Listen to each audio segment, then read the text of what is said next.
Buenas. ¿Por qué terapia de la atención? ¿Por qué es tan importante la atención en cualquier proceso terapéutico o de sanación? En este vídeo voy a explicar en qué se basa esta propuesta terapéutica. Imaginemos un ejemplo. He quedado con un amigo y se retrasa. Mi mente empieza a generar pensamientos del tipo siempre llega tarde, no me respeta, y esos pensamientos van generando emociones que a su vez alimentan los pensamientos. El enfado, la rabia. Tal vez ese amigo ha llegado tarde porque ha tenido un percance grave, pero yo he estado ahí basándome en una realidad inexistente. Seguramente he llevado por creencias inconscientes generadas a su vez en experiencias tempranas.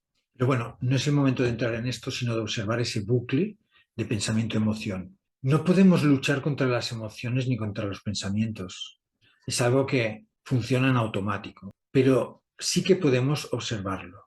A mi modo de ver, la observación es la única manera de debilitar esos bucles de pensamiento-emoción. No podemos luchar contra nuestros pensamientos ni contra nuestras emociones. Es algo que funciona en automático, pero sí podemos observarlo. Y al hacer esto, ese bucle de pensamiento-emoción va perdiendo fuerza. Por ello es tan importante crear una alerta, un observador que esté ahí para detectar cuando van produciéndose esos pensamientos y esas emociones, para en el primer momento observarlo. Luego ya a través de esa observación se irán debilitando, pero lo primero es crear ese hábito de observación. Es muy importante crear esa alerta, ese observador. La única manera que yo conozco para acabar con ese... No podemos luchar contra nuestros pensamientos ni contra nuestras emociones. Es algo que funciona en automático, pero sí podemos observarlos. Y al hacer esto, empiezan a debilitarse. Por ello es tan importante crear una alerta que detecte cuando se están produciendo estas emociones y estos pensamientos para ir disolviendo esa programación que hemos creado y que ya no es conveniente en nuestras vidas. Ahora bien, sobre el tema de la atención, deberíamos ver qué tipos de atención existen en función del objeto observado y cuáles son los recursos que se derivan de este tipo de atención.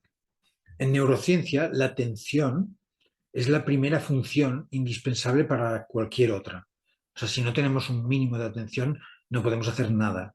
No podemos hacer ninguna planificación, ningún argumento, no podemos utilizar el razonamiento lógico, no podemos hacer un aprendizaje motriz, no podemos hacer la comida, o sea, no podemos hacer nada, ¿no? Es como la condición indispensable.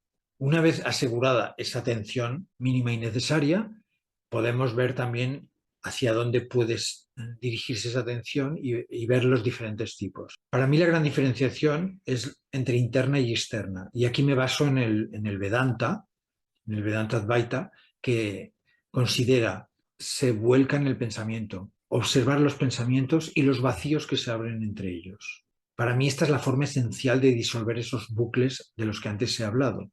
Y el camino es la meditación interna. Es aburrido, ya lo sé, sobre todo al inicio. Sentarse con la única consigna de observar el pensamiento. Esa es la primera acción. Pero si no lo hacemos, digamos, en situación de laboratorio, como es en casa tranquilamente y con un hábito, con un cierto hábito, luego es difícil generar eso en el momento de la emergencia de emociones, de la interacción con los otros.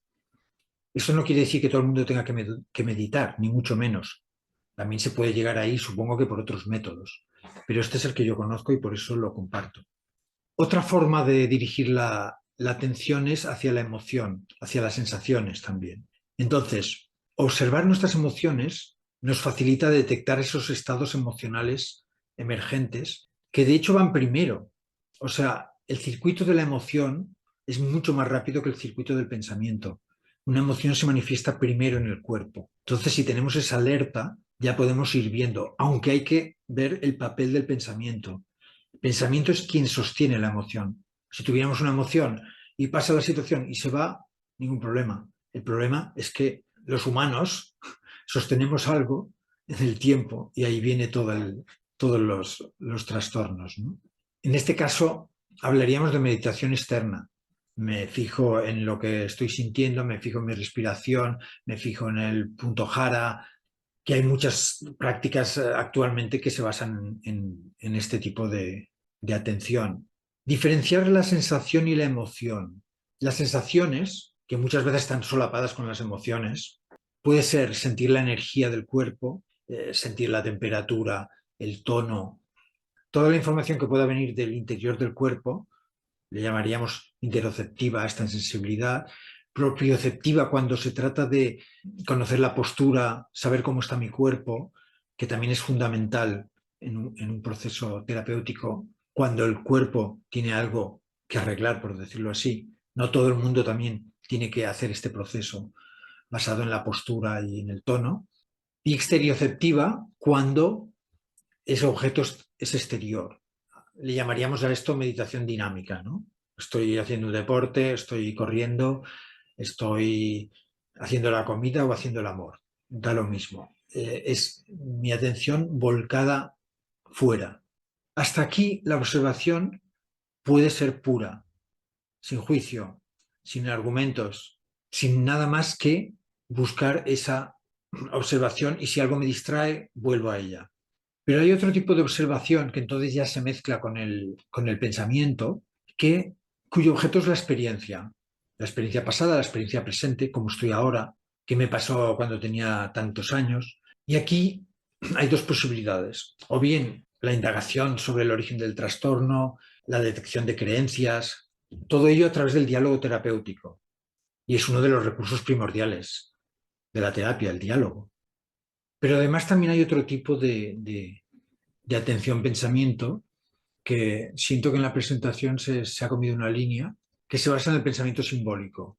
La diferencia entre el razonamiento y el pensamiento simbólico es que el razonamiento se basa en conexiones lógicas, de causa y efecto, mientras que el pensamiento simbólico se basa más en la sincronicidad, en muchas conexiones y sentidos que también nos tocan partes de nosotros más holísticas. Y en este sentido, podemos hacer uso de recursos como la creatividad, y en este caso me refiero, pues puede ser la creatividad plástica, lingüística, o sea, yo creo algo, ese algo me interroga y a su vez se da también un feedback de que yo voy, digamos, dialogando con mi obra y eso me da información y me permite expresar contenidos al mismo tiempo. Por otro lado están las mancias, o sea, objetos como cartas, que en lugar de ser creaciones como en el anterior caso, son arquetipos que ya existen y que al azar, a través de una pregunta o lo que sea, puedo recibir también información significativa. Y por último estaría la visualización creativa, que también es un método de recoger información importante y de generar la propia realidad. O sea, todos estos recursos que tienen que ver con el pensamiento simbólico están muy interconectados. Los podemos mezclar y podemos hacer diferentes propuestas en función de las necesidades de la persona y del momento. Bueno, hasta aquí esta pequeña introducción a la terapia de la atención que se aplica especialmente a adolescentes y adultos. Y si alguien necesita más información, puede recurrir a la web o al correo electrónico. Muchas gracias.